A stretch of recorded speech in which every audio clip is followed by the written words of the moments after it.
जय नमस्कार, आपके साथ हूं मैं खुशबू मनोरमा मिश्रा और आप देख रहे लाइव टाइम्स। खबरों की शुरुआत करते हैं। संयुक्त राष्ट्र सुरक्षा परिषद ने पहलगाम आतंकी हमले की कड़ी निंदा की है। संयुक्त राष्ट्र सुरक्षा परिषद की तरफ से जारी बयान में कड़ी निंदा करते हुए कहा गया, आतंकवाद के इस कृत्य के दोषियों और उनके मददगारों को जवाबदेह ठहराने और उन पर कार्रवाई करने की जरूरत है। यूएनएससी ने शुक्रवार को बयान जारी कर इस बात को दोहराया, हर तरह का आतंकवाद अंतर्राष्ट्रीय शांति और सुरक्षा के लिए सबसे गंभीर खतरों में से एक है।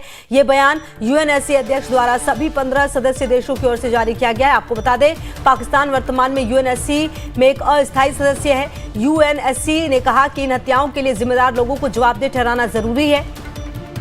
उसने सभी देशों से आग्रह किया कि वो अंतर्राष्ट्रीय कानून और सुरक्षा परिषद के प्रासंगिक प्रस्तावों के तहत अपने दायित्वों के अनुसार इस संबंध में सभी सक्षम अधिकारियों के साथ सक्रिय सहयोग करें।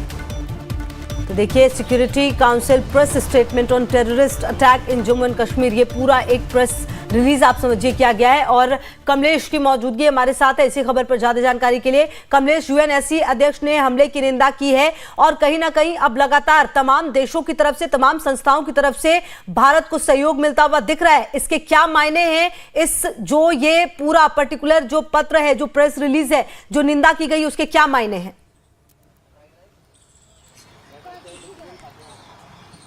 देखिए, काफी महत्वपूर्ण है, क्योंकि यूनाइटेड नेशन जो जनरल असेंबली है उसका सबसे महत्वपूर्ण संस्था है, महत्वपूर्ण निकाय यूनाइटेड नेशन सिक्योरिटी काउंसिल है। और सिक्योरिटी काउंसिल अगर कोई प्रस्ताव पारित करता है चूंकि तो काफी महत्वपूर्ण होता है, इसके काफी दूरगामी प्रभाव होते हैं। चूंकि अभी यूनाइटेड नेशन सिक्योरिटी काउंसिल का पाकिस्तान अस्थायी मेंबर है, 5 चूंकि अस्थायी मेंबर होता है और बाकी अस्थायी होते हैं जो रोटेशन वाइज होते हैं, इसलिए पाकिस्तान इसका अस्थायी मेंबर है। तो ऐसी स्थिति में जब यूनाइटेड नेशन सिक्योरिटी काउंसिल में ने इस पूरे कांड की भर्त्सना की और कहा है कि जो हिंसा हुई है, जो हत्या हुई, उसका लेजिटिमेट अधिकार भारत की सरकार के पास है।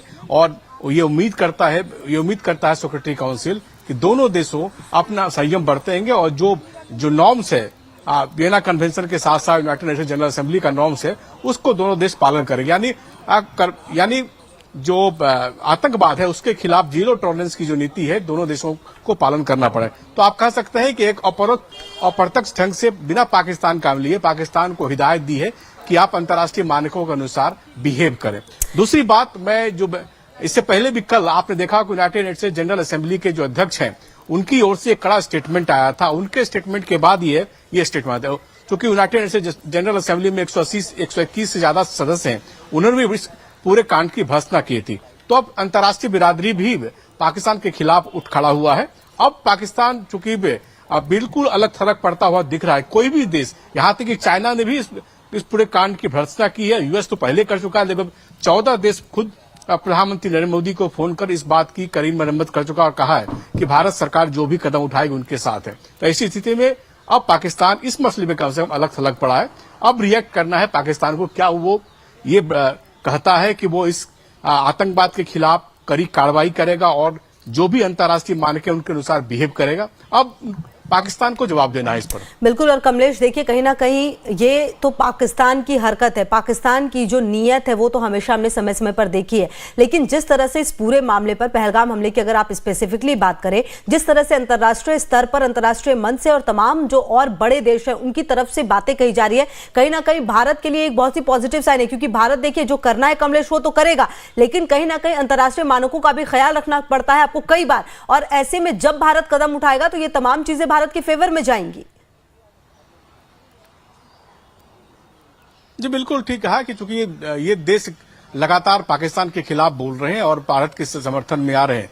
और कल ही 20 से ज्यादा देशों के राजनयिकों के साथ पाकिस्तान भारत के जो विदेश सचिव हैं बीके मिश्र, उन्होंने लगातार बात की और उन्होंने अपनी भारत सरकार का स्टैंड दोहराया और साथ ही साथ उनको भी सबूत भी दिखाए कि किस तरह से इन्वॉल्वमेंट है पाकिस्तान का पूरे टेरर अटैक में। तो उसके बाद लगातार 14 देश के राष्ट्राध्यक्षों ने खुद ही प्रधानमंत्री से बात, इसमें कि डोनाल्ड ट्रंप हो, आप फ्रांस के राष्ट्रपति हो, इटली के प्रधानमंत्री हो, इसके अलावा कई, यहां तक कि ईरान भी अब अभी इस मसले पर इंडिया के साथ दिख रहा था। इसी स्थिति में जब पाकिस्तान चारों ओर अलग थलग है, तो निश्चित रूप से जब भी कोई भारत सरकार अपने रिटेलिएट करती या राइट टू एक्शन भारत सरकार के पास सुरक्षित है और एक्शन लेती तो ऐसी स्थिति में भारत का पॉइंट काफी मजबूत होगा, क्योंकि पूरे सारे देशों ने भारत का समर्थन किया हुआ है, क्योंकि भारत सरकार के खिलाफ ये युद्ध छिड़ा है, अवांछित युद्ध या अप्रत्यक्ष युद्ध छोड़ा है पाकिस्तान की ओर से।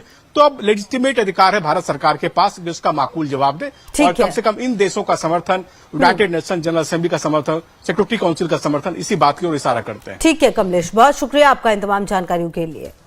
आगे बढ़ते देखिए, पहलगाम हमले के बाद भारत और पाकिस्तान के बीच तनाव को देखते